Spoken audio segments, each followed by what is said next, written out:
Bonjour mesdames et messieurs, bienvenue dans notre rubrique Entretien. Aujourd'hui nous sommes avec quelqu'un de spécial. Il s'agit de M. Koredio Missa Doumbia de Maya Blond. Donc M. Koredio Missa Doumbia est très connu sur les réseaux sociaux à travers son association Maya Blond dont nous allons nous entretenir aujourd'hui. Bonjour M. Sira Missa Doumbia. Oui. Bienvenue sur notre plateau. Merci, c'est un plaisir. Alors aujourd'hui, on aura l'occasion de parler un peu de Maya Blond et de parler aussi de votre organisation que vous ferez le 5 juin, que vous avez donné Djibo. Mais d'abord, avant de commencer, qu'est-ce qu'est Maya Blond? Bon, merci de me donner la parole. Maya Blond est une association culturelle qui a été créée en 2013, ici même à Bamako, dans le but de réhabiliter et de revaloriser la tradition spirituelle africaine. Ça a été créé, la particularité c'est que ça a été créé par ce que j'appelle des intellectuels, c'est pas une prétention, parce que habituellement, on est ici au Mali en tout cas, les gens sont habitués à voir ceux qui font la tradition comme seulement des illettrés. Tout à fait. Bon, donc nous, et moi particulièrement, je ne vis pas de ça. Moi, je suis ingénieur électricien. Oui, on reviendra sur ça, notamment votre passage. Par formation, je suis ingénieur électricien. Tout à fait. Avec un master spécialisé en informatique industrielle. Et je vis de ce métier-là, entrepreneur électricien. Mais ma passion, c'est la tradition africaine. Et j'ai décidé de consacrer une grande partie de mon temps à réhabiliter, revaloriser les traditions africaines pour que les gens qui vont venir après nous puissent avoir des supports documentés, puissent avoir des explications claires et rationnelles sur nos traditions. D'accord. Mais qu'est-ce que vous entendez par tradition africaine? La tradition est tout ce que nos ancêtres ont fait de bon, de bien, et qui a été stratifié dans le temps. C'est ça la tradition. Et tous les bons comportements. Par exemple, quand toi tu te lèves, on dit, chez nous, quand on se lève, on dit bonjour aux parents. Ça, c'est la tradition chez nous. Tout à fait. Et donc, tout ce qui est bon, qui a été répété de génération en génération, qui a été stratifié dans le temps. Qui a fait progresser les sociétés africaines.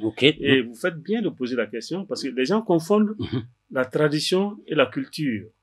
Tout à fait. Et même chez nous, pas seulement au Mali, vous vous promenez partout en Afrique, vous allez poser des questions, même à des ministres de la culture. Qu'est-ce que c'est que la culture? Ils ne seront pas capables de répondre. D'accord, pourquoi? Parce que les gens confondent la culture avec les systèmes de valeurs. Voyez-vous, quand on dit culture ici au Mali, là, on pense au folklore, la danse, les choses. Et ce sont ces choses-là, ces choses folkloriques qu'ils valorisent et qu'ils financent. Mais tout ce qui est vraie culture, vraie tradition, ils ne financent pas. D'accord. La culture, c'est la fille de la tradition. C'est la fille de la tradition. Oui. Ok, allez-y. La culture, c'est la fille de la tradition, c'est-à-dire que tout ce que... C'est-à-dire c'est les nouvelles choses auxquelles la tradition n'a pas trouvé de réponse. Là intervient la culture. D'accord. Donc c'est l'innovation dans la tradition. C'est ça la culture. Je vais vous donner des exemples pour concrétiser. Moi, je suis Donso, chasseur. Quand la chasse a commencé chez nous, on avait des flèches et des arcs. C'est pour ça qu'on dit que Mandé est fondé sur l'arc et les flèches. Kalani et Tony Kala. Mandé Sigira, Tony Kala. Donc, ça veut dire que c'est l'arc et la flèche. C'est avec ça qu'on chassait. Bon, en ce moment, il y avait beaucoup de gibier. Et quand on tuait une antilope, les familles n'étaient pas grandes, 15 personnes. Bon, une antilope, ça peut nourrir la famille pendant une semaine, 10 jours. Tout à fait. Bon, après, les familles ont grandi. Et puis, les animaux aussi sont devenus plus intelligents. Donc, avec la flèche, là, ça devenait difficile. Donc, au lieu d'en tuer une tous les 10 jours, tu pouvais faire un mois sans en trouver. C'est pour ça que les gens, ils ont été obligés de réformer le système de chasse. D'innover. Donc, ils ont créé une arme plus puissante, plus rapide que la flèche, qui est devenue le fusil. D'accord. Et le fusil, donc c'était là, le passage de la flèche au fusil, ça c'est la culture. Mais la tradition, c'est de chasser, tuer les animaux. Voilà. Donc la culture, c'est la fille. C'est pour ça que je dis la culture, c'est la fille de la tradition. De la tradition, tout à fait. Est-ce que nos ministères répondent à ça? C'est-à-dire qu'adapter nos choses anciennes au contexte de la vie moderne. De la vie moderne, exactement. D'accord. Mais maintenant, l'objectif même de la tradition, de la culture, ben est-ce que c'est le soubassement de la culture et de la religion africaine, de la tradition africaine, est-ce que le soubassement n'est pas la religion? Le soubassement de quoi? La culture avec la tradition. Oui. Oui. C'est pas seulement chez nous, chez tous les peuples, le soubassement de la religion, c'est la vision du monde. Comment est-ce que nos ancêtres ont vu le monde? Vous savez que à l'origine de l'humanité, personne n'était là. Nous, on n'était pas là. Nos pères n'étaient pas là. Nos grands-pères n'étaient pas là. Tout à fait. Nos arrière-grands-pères n'étaient pas là. Tout à fait. Donc, quand on remonte, on ne sait pas. Personne n'était là. Donc, chaque peuple s'est posé des questions. D'où vient ce monde-là? Pourquoi nous sommes sur Terre? Et les questions existentielles. Voilà. Et quand on va mourir, où est-ce qu'on va partir? Ce sont des questions existentielles que les ancêtres se sont posées. Et chaque peuple a trouvé des réponses en fonction de son environnement. Tout à fait. Et c'est pour ça que les visions du monde sont différentes. Tout à fait. Il y a des peuples qui sont nés dans le désert, des peuples qui sont nés dans la glace, dans le froid, et nous qui sommes nés dans la forêt, nous ne pouvons pas voir le monde de la même manière. Et ceux qui sont nés dans un environnement très hostile, ce sont des peuples violents. La violence est dans leur ADN. Ah bon? Cela est dit à l'hostilité. C'est l'environnement qui crée. L'environnement est hostile. Donc il faut être féroce, il faut être violent pour survivre. Pour survivre, tout à fait. Et nous, on pouvait s'asseoir sous un arbre et puis le fruit tombe, on mange. Tout à fait. Donc on n'a pas la même démarche de survie. C'est vrai. Et cette démarche de survie a créé un mental, un subconscient chez chaque peuple. C'est pour ça qu'il y a des peuples qui sont très violents. Et leur violence les a poussés à vouloir imposer leur vision du monde aux autres peuples qui n'étaient pas demandeurs. Et c'est pour ça, moi, les gens disent que j'exagère, mais je n'exagère pas. Je dis que la tradition spirituelle africaine est la plus sage, la plus puissante et la plus humaine des traditions spirituelles. Pourquoi? Parce que dans l'histoire, il n'y a aucun roi africain, aucun chef spirituel africain n'a levé son armée pour aller imposer l'animisme, notre tradition spirituelle, à d'autres peuples. Ça n'a jamais été fait. Mais l'animisme, c'est quoi?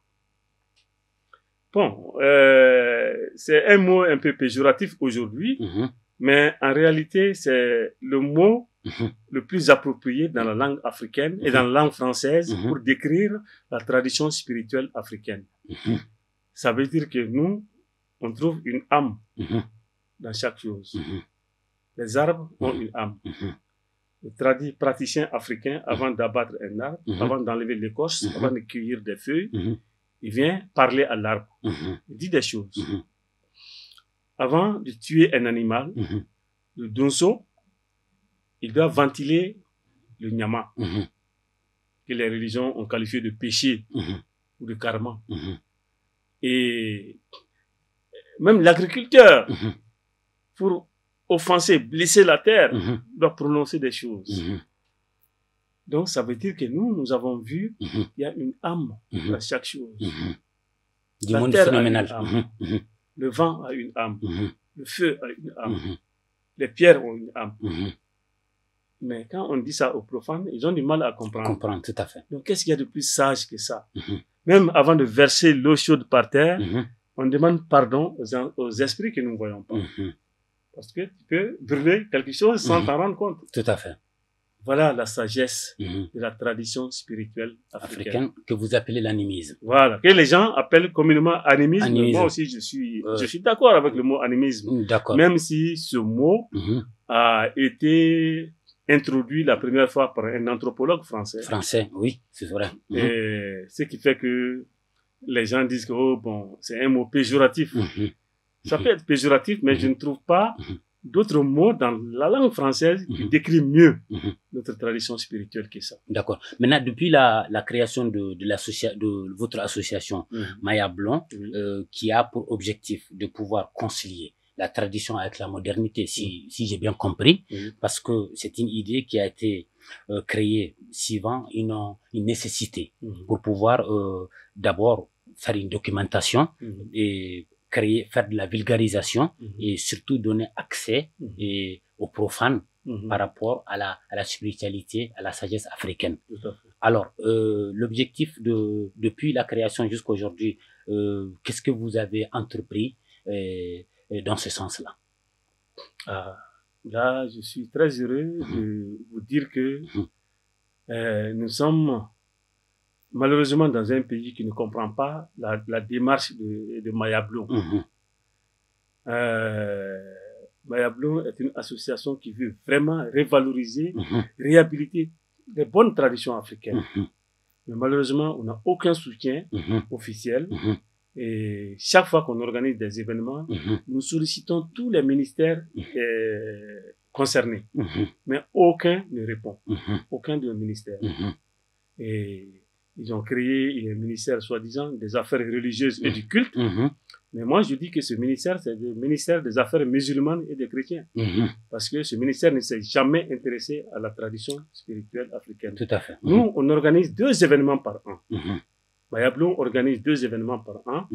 Il y a l'événement de décembre qu'on appelle Maya Sira. Maya Sira. Maya Sira, c'est le pèlerinage traditionnel. Les gens pensent que le pèlerinage, c'est seulement aller à la Mecque ou au Vatican. Mais ça, c'est une aberration. Avant la Mecque, avant le Vatican, il y avait le pèlerinage traditionnel chez nous, ici au Mandi. D'accord. Et qu'est-ce que vous entendez par pèlerinage? On appelait ça Mabato. Mabato. Voilà, le pèlerinage traditionnel. Ça existait ici. Donc, Maya Blond, le succès de Maya Blond, c'est que malgré qu'il n'y a aucun soutien officiel, les gens prennent des billets d'avion des États-Unis, de la France, de la Suisse, de beaucoup de pays d'Africains pour venir ici, au Mandé, pour faire le pèlerinage. C'est extraordinaire. C'est extraordinaire. Une petite association comme nous sommes arrivés à faire ça. Les gens mettent des millions dans le billet pour venir faire le pèlerinage ici chez nous. Pendant une semaine, donc on fait 2 jours de conférences, parler de la culture. Ensuite, l'objectif, les conférences, généralement, ce sont des sites de thématiques sur la sagesse, les conférences, la spiritualité. c'est des sujets thématiques, mais tout sur la tradition. Parce qu'il faut qu'on explique la tradition aussi aux gens. C'est important. C'est très important. Il y a certains des thèmes, ça peut être, par exemple, le mariage traditionnel, ça peut être la circoncision, ça peut être les funérailles traditionnelles, ça peut être la gestion des conflits de façon traditionnelle, l'armée traditionnelle. Ça peut être... il y a beaucoup de thèmes comme ça qu'on débat chaque fois. Et chaque thème qu'on débat, on documente. C'est important. On fait des rapports annuellement. C'est très important. Donc, après ces 2 jours de conférence, nous avons un site dédié au Mandé. Un site dédié au Mandé. Oui. Et là, on va faire des cultes là-bas, des offrandes à nos ancêtres. Et les gens viennent avec leurs doléances personnelles. Donc, quand les gens viennent avec leurs doléances personnelles, on fait des sacrifices sur notre site qui s'appelle le Sungun Kaba. Le Sungun Kaba, c'est l'hôtel collectif de Maya Blond dédié aux pèlerins. Sungun Kaba. D'accord. Sungun Kaba, c'est quoi? Sungun Kaba, en français, c'est difficile de le dire en français, c'est un hôtel. Et si on veut traduire littéralement, ça veut dire la pierre mémorielle de nos ancêtres. Vous savez que la pierre, c'est le premier objet de culte. Donc, nos ancêtres faisaient les libations, les offrandes sur la pierre. Et nous aussi, là-bas, on a un tas de pierres, mais c'est pas n'importe quelle pierre, c'est des pierres vraiment sacrées, qui sont rassemblées sur un site chez nous, et sur lesquelles nous faisons les sacrifices, les offrandes, en implorant l'âme des ancêtres pour que la paix revienne dans le pays, pour que la bonne pluviométrie soit là, pour que les pèlerins qui sont venus, chacun peut amener un poulet, un coq, et puis formuler sa doléance personnelle. Et il y a le sacrificateur qui est là, le Murkalatigi. Et il prend le poulet, il fait le sacrifice en demandant l'intercession des ancêtres pour la résolution du problème de l'intéressé. D'accord. Donc, on fait une journée sur ça. Ensuite, il y a des initiations durant le Maya Sira. Il y a l'initiation, il y a un culte très populaire chez les Bamana, les Maninga, qu'on appelle le Komo. Le Komo, ok. Donc, il y a l'initiation au Komo. Donc, quand on quitte le Mandé, le Sungunkaba est au Mandé. Mais le Komo, l'initiation au Komo, c'est au Jitumu. Donc, nous partons au Jitumu pour faire l'initiation au Komo. Donc, il y a des impétrants, des nouveaux qui viennent, des jeunes qui veulent entrer dans la société confrérique du Komo, la société culturelle du Komo. Okay. Donc, on fait leur initiation. Les anciens initiés qui sont là, ils font le rituel annuel, l'offrande annuelle au Komo. Et donc, le Komo, c'est qui? C'est quoi? Le Komo, c'est un culte. C'est un culte, ok. Voilà, c'est une société culturelle. C'est la société culturelle la plus populaire du Mali. Du Mali, ok. Voilà. D'accord. Du Mali, de la Guinée, et tout l'ancien Mandé. D'accord. Voilà. Donc, c'est ça le Komo. On fait une journée de ça. Mais comme le Komo est une société culturelle non ouverte aux femmes, donc les femmes qui viennent en parallèle, elles vont faire un autre culte dédié aux femmes qu'on appelle le Moribayasa. D'accord. Donc, les femmes aussi ont leur société culturelle qui est fermée aux hommes. D'accord. Voyez-vous? D'accord. Ok. Donc, ça, c'est la 4e journée de Maya Sira. Ensuite, on revient à Kati. Et on a un centre de Maya Blon. Et là, on va faire là-bas les baptêmes traditionnels. Il y a des gens qui viennent, qui ont des bébés, ils veulent donner des noms traditionnels à leurs enfants. D'accord. Nous, on ne donne pas de noms chrétiens ni de noms musulmans. On donne des noms authentiquement africains aux enfants. Et il y a le Sungunkaba qui est là, qui est proche là-bas. Donc, après, quand on donne un nom, on confie l'enfant au Sungunkaba, qui devient ainsi son génie protecteur. Donc, l'autel le protège contre les accidents, contre les maladies, contre les mauvaises personnes, contre tout ce qui peut être nocif dans sa vie. Donc, c'est vraiment ce rituel-là de baptême qu'on fait. Ensuite, on fait des célébrations de mariage traditionnelles. Aujourd'hui, les gens pensent que le mariage c'est seulement à la mosquée ou à l'église ou à la mairie. Et nous trouvons que ces institutions-là sont des institutions coloniales qui ont rabaissé la femme africaine. Allez-y au fond de vos idées par rapport à cela. Ben, ils ont rabaissé la femme africaine parce que traditionnellement, la femme, le féminin est sacré en Afrique. Même quand tu prends un boli, il y a le masculin et le féminin là-dedans. D'accord. Voyez-vous? Il y a des collines. Chez nous, il y a des collines, le masculin et le féminin là-dedans. Donc, la création même, Dieu même a créé le monde avec ces deux énergies-là. Le mâle et la femelle. Le positif et le négatif. Notamment, les Chinois parlent de yin et de yang. Voilà, bon, voilà. Et les Chinois sont les Asiatiques sont les gens qui nous ont plagié le mieux. Voilà. Et ils nous ont copié. Mais vous parlez carrément de plagiat. Ah oui, mais c'est un plagiat. Mais l'Orient quand même est connu traditionnellement comme l'une des contrées les plus avancées comme les Tibet, tout ça, dans le domaine spirituel. Notamment, ils parlent de la recherche de soi. Mais ça, c'est le racisme parce que tout le monde est d'accord que l'humanité est née en Afrique. D'accord. Et l'Africain est le premier humain sur Terre. D'accord. L'Africain est le premier qui a créé la spiritualité. D'accord. Donc, tout le monde a vu ça chez nous, le spirituel. D'accord. Mais ils sont blancs, bon, ils ne veulent pas dire que ça vient d'Afrique. Est-ce que tu vois? Mais qu'est-ce qui a engendré cette rupture-là, qui s'est manifestée par un oubli général? Parce qu'il semblerait que si on vous écoute parler et si on écoute d'autres Africains parler, on sent vraiment qu'il y a un grand fossé par rapport à la compréhension et par rapport même à la définition des notions de la spiritualité. Mais qu'est-ce qui a engendré cet oubli-là? C'est la violence de l'histoire qui a engendré cet oubli. Et comme je l'ai dit tout à l'heure, que les humains sont nés dans des environnements différents. Il y a des environnements qui sont très bien, comme en Afrique, la forêt, la richesse naturelle. Il y a des environnements qui sont hostiles. Et ceux qui sont nés dans les environnements hostiles ont toujours vécu en faisant des razzias, c'est-à-dire le brigandage des autres. Et la soumission des peuples. Voilà, la destruction des autres pour survivre. C'est une espèce de cannibalisme. Donc, je ne veux pas dire que leur humanité n'est pas achevée, mais en tout cas, ils ont une violence que nous, on n'a pas. D'accord. Donc, ces peuples-là, ayant vu que l'Afrique est très riche, il y a tout ici. Le bon climat, il y a l'abondance. Ils ont décidé de venir, d'abord, ils ont copié, ils ont espionné. Ensuite, ils ont décidé de venir nous attaquer physiquement. Et ces attaques-là ont commencé 500 ans avant Jésus-Christ. Plus de 500 ans avant Jésus-Christ. Donc, c'est pas en une journée qu'ils nous ont vaincus. Et petit à petit, chaque fois qu'ils venaient, on les repoussait. Chaque fois qu'ils venaient, on les repoussait.